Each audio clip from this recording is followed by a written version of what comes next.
তোমরা যারা মেহনত করতেছ,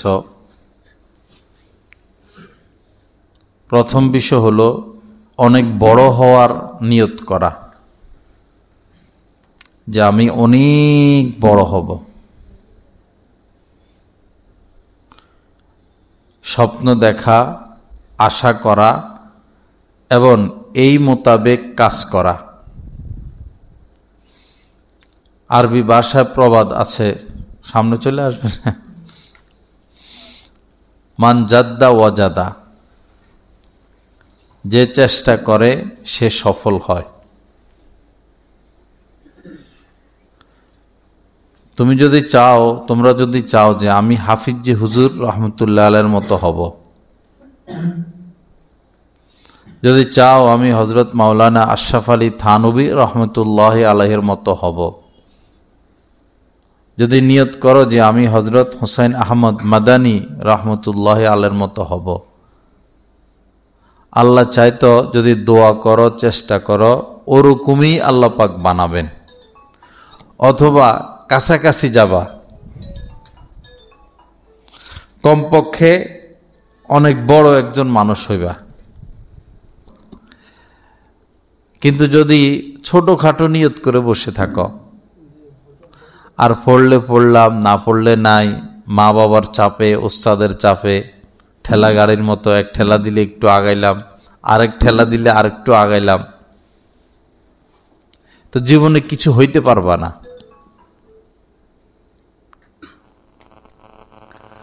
রকেট যে ছুটে, নিজে নিজে ছুটে,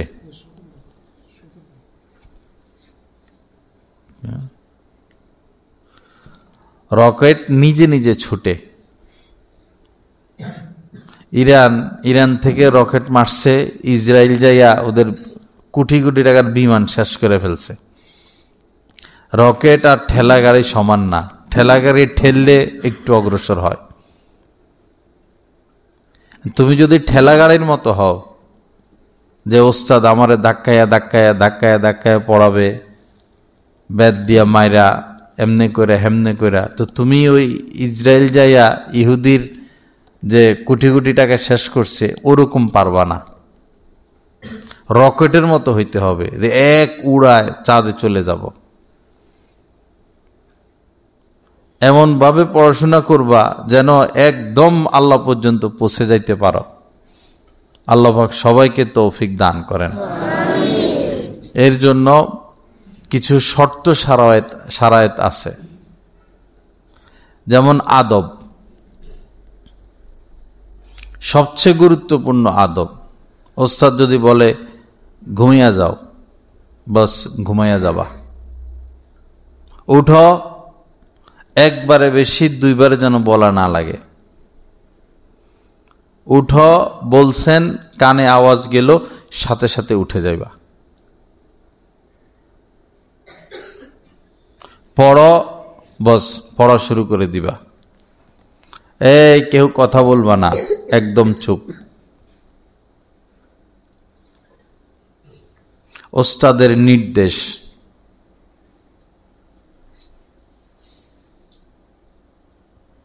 এবং ওস্তাদ যেন কোনোভাবে কষ্ট না পায়।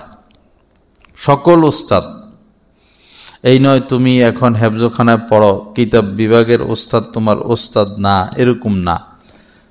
তুমি কিতাব বিভাগে পড়ো, নুরানির ওস্তাদকে তুমি দাম দিবা না, এরকম না।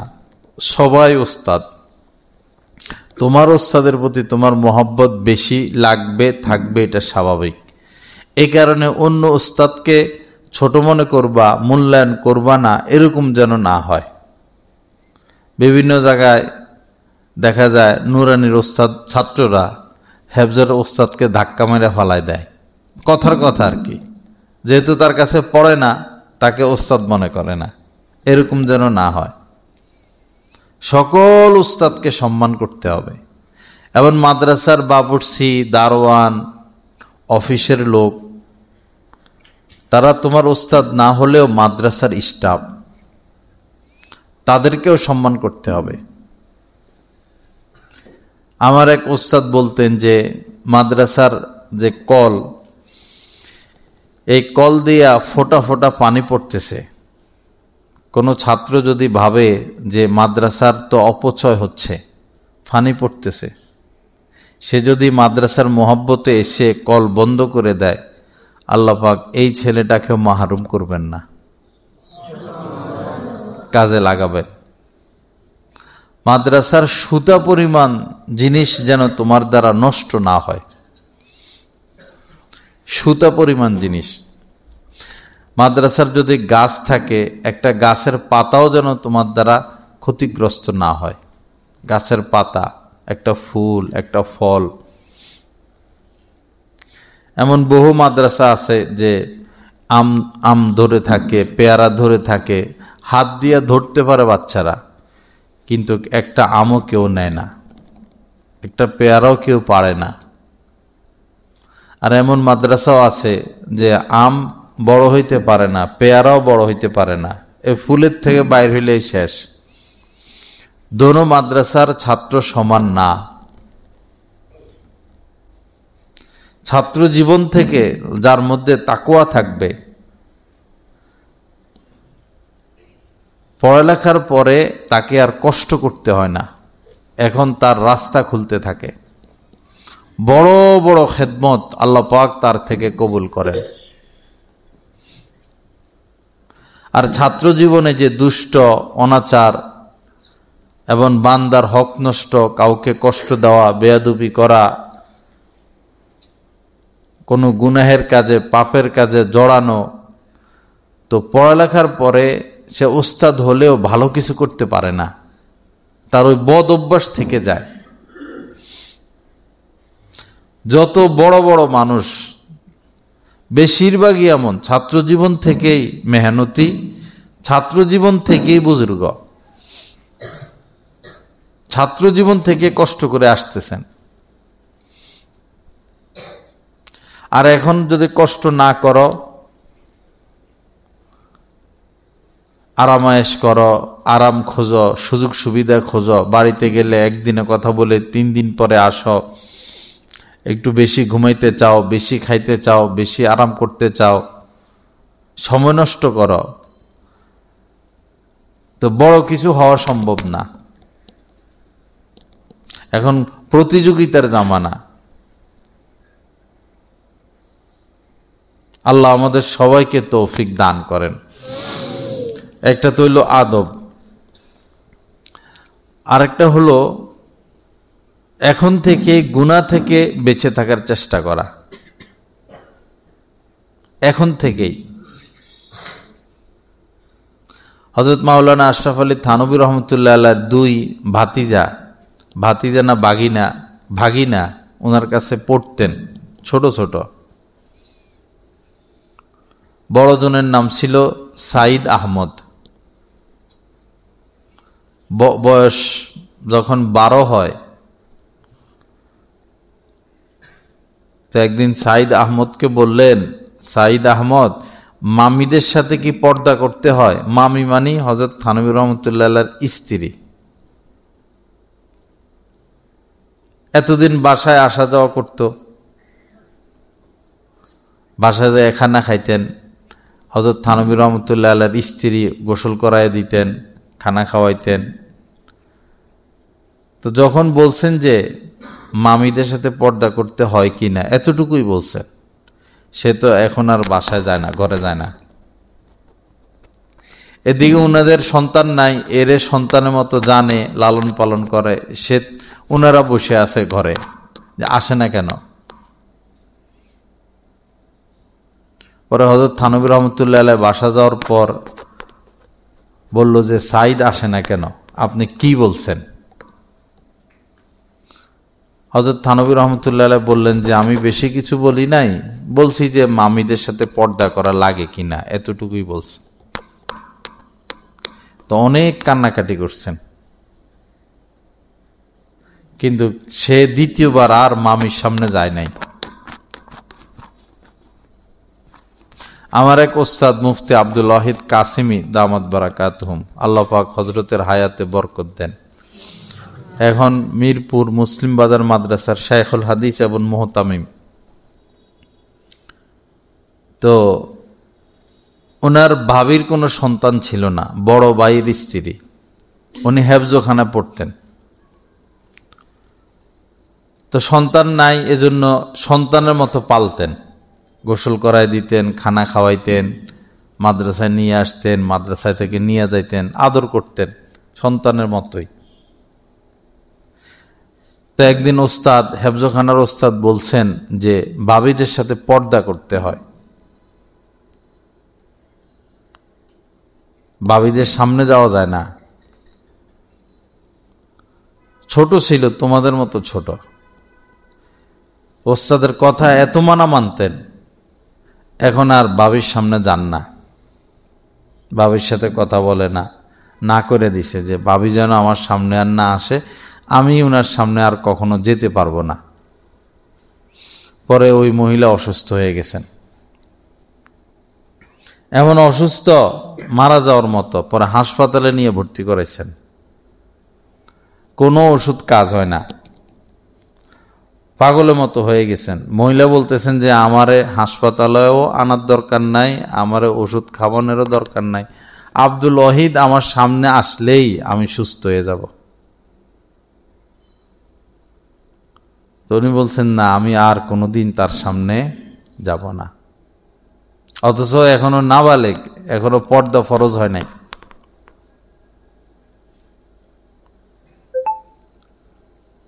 এখন একটা মাদ্রাসার মুহতামিম, শাইখুল হাদিস, এবং বহু মানুষ ওনার হাতে বায়াত, উনি বক্তা। নিউ মার্কেট, ঢাকা নিউ মার্কেটে পড়ায়, তারাবি পড়ায়, মিরপুর বড় এক মসজিদের খতিব সাহেব। যারা বড় তাদের অতীত ইতিহাস অনেক বড়। তো তোমরাও যদি বড় হতে চাও, গুনাহ থেকে বাঁচতে হবে। যারা লজিং যাও, এই লজিং এর মহিলাদের দিকে তাকানো যাবে না, নিচের দিকে তাকায়া বাটিটা দিবা, আবার বাটিটা নিয়ে চলে আসবা। ওই ঘরে মেয়ে থাকতে পারে, লজিং এ যায় ছেলেরা। লজিং না থাকলে তো আলহামদুলিল্লাহ, এটা একটা আযাবই। একজন তালেব এলেম এভাবে মানুষের দুয়ারে যাওয়া খানার জন্য ঠিক না।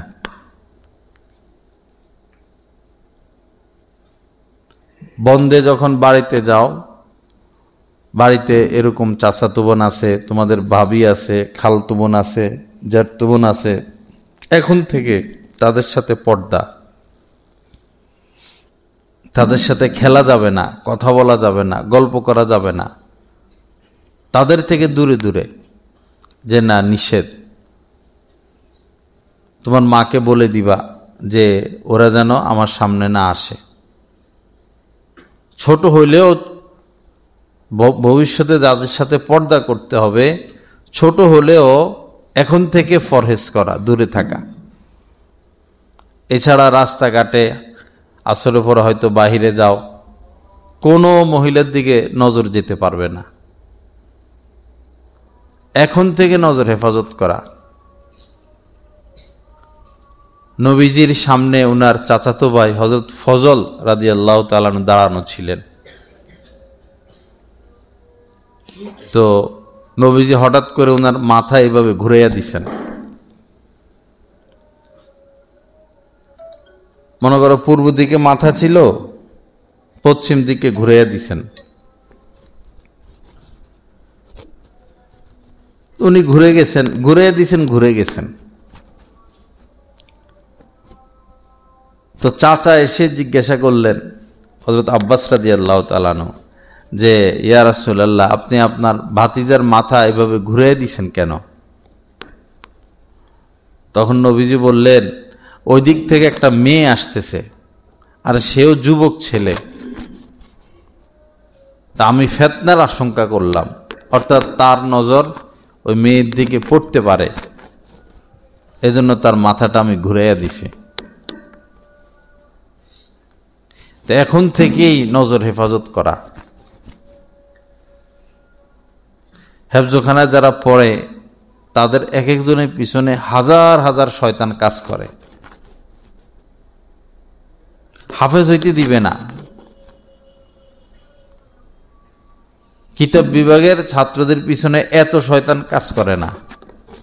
কিতাব বিভাগের একটা ছেলের পিছনে যদি 100 শয়তান কাজ করে, তোমাদের পিছনে মনে করবা 1 লাখ। হাফেজ হইতে দিবে না, কলিজা ফাইটা যায় তার।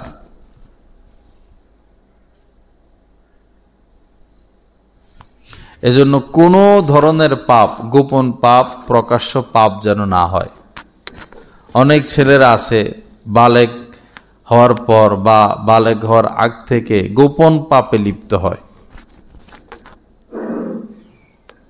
এ ধরনের গোপন পাপে যারা লিপ্ত হবে এদের দুনিয়াও শেষ, আখিরাতও শেষ।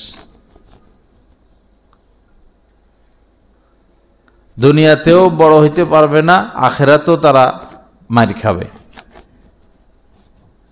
আল্লাহ পাক কোরআনে কারীমের মধ্যে বলেছেন, অযারু যাহিরাল ইসমি ওয়া বাতিনা, তোমরা বাহ্যিক এবং অভ্যন্তরীণ, প্রকাশ্য এবং গোপন সমস্ত গুনাহ ছেড়ে দাও।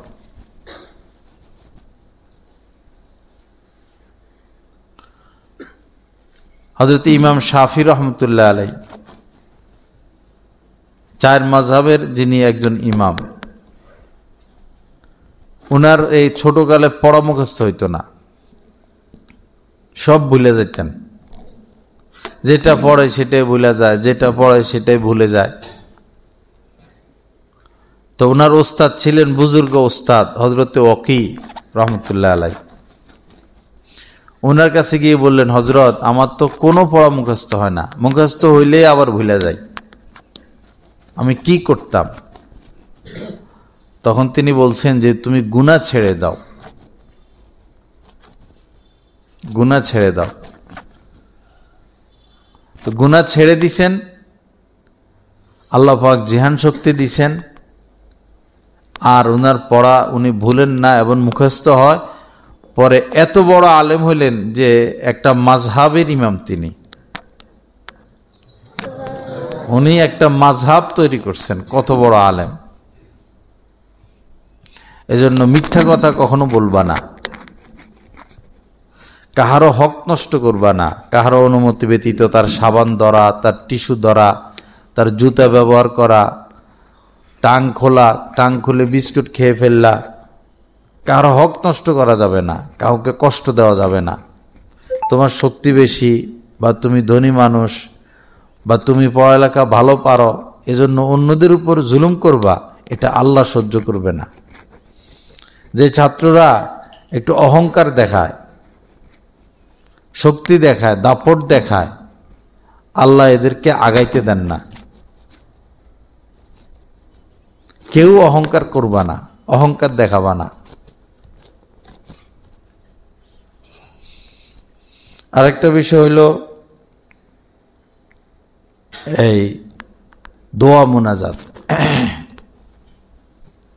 মাগরিবের আগে 10 মিনিট অথবা সবক যখন শেষ রাত্রে উঠো তখন 2 রাকাত নামাজ পড়ে দোয়া, অথবা যখন সুযোগ পাও আল্লাহ পাকের সাথে যেন সম্পর্ক হয়, এই রাস্তা হইল দোয়া। হাত উঠাইয়া 1-2 মিনিট না, 5 মিনিট, 7 মিনিট, 10 মিনিট। 10 মিনিট তো তোমরা সময় পাইবে না, মোটামুটি লম্বা দোয়া। এখন থেকে তুমি আল্লাহর দরবারে তোমাকে কবুল করাইতে হবে।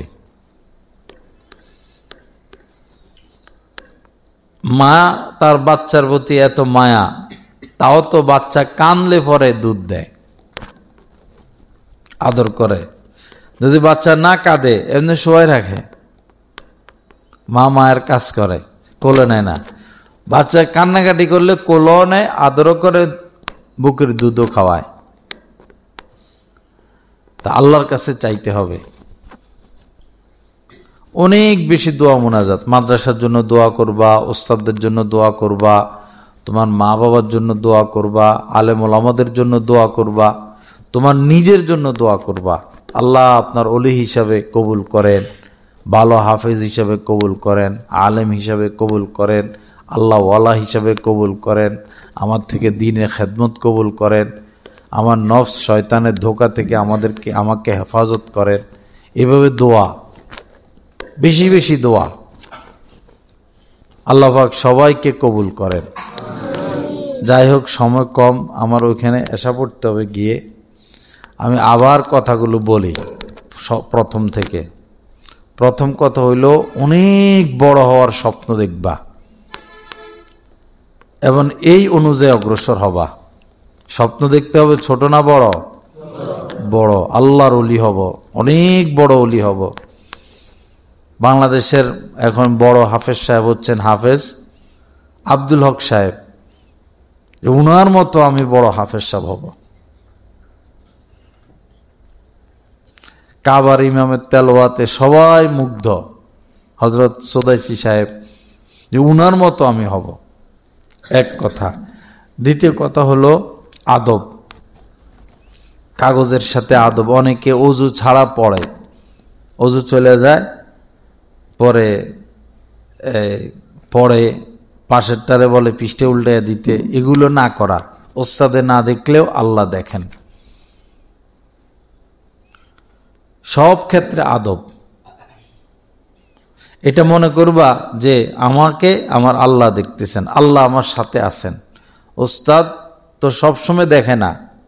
তুমি বাথরুমে গেলে ওস্তাদ দেখে না, লাইট বন্ধ করে দিলে তোমাকে তোমার ওস্তাদ দেখে না, ছাদের উপরে গেছো ওস্তাদ দেখে না, অজুখানায় গেছো, প্রস্রাবখানায় গেছো, ওস্তাদ তো দেখে না। কে দেখেন? আল্লাহ দেখেন। এটা মনে রাখবা, আল্লাহ আমাকে দেখতেছেন। আমার উল্টাপাল্টা করার কোনো সুযোগ নাই।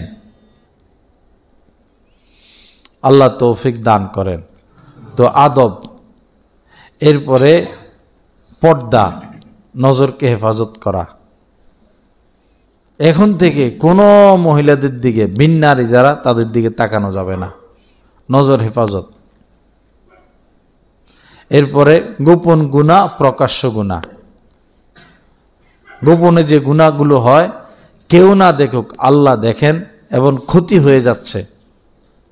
গোপন গুনাহ করা যাবে না, প্রকাশ্য গুনাহ করা যাবে না।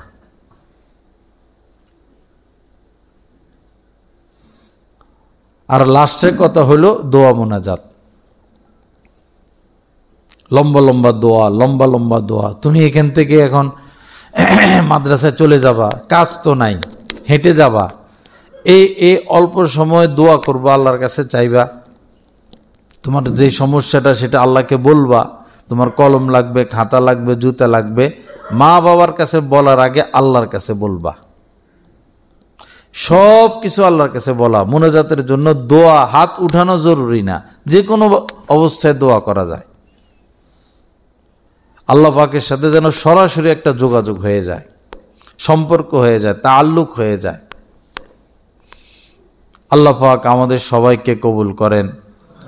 যা কিছু আলোচনা হলো এর উপর আমলের তৌফিক দান করেন। আল্লাহ পাক আমাদের সবাইকে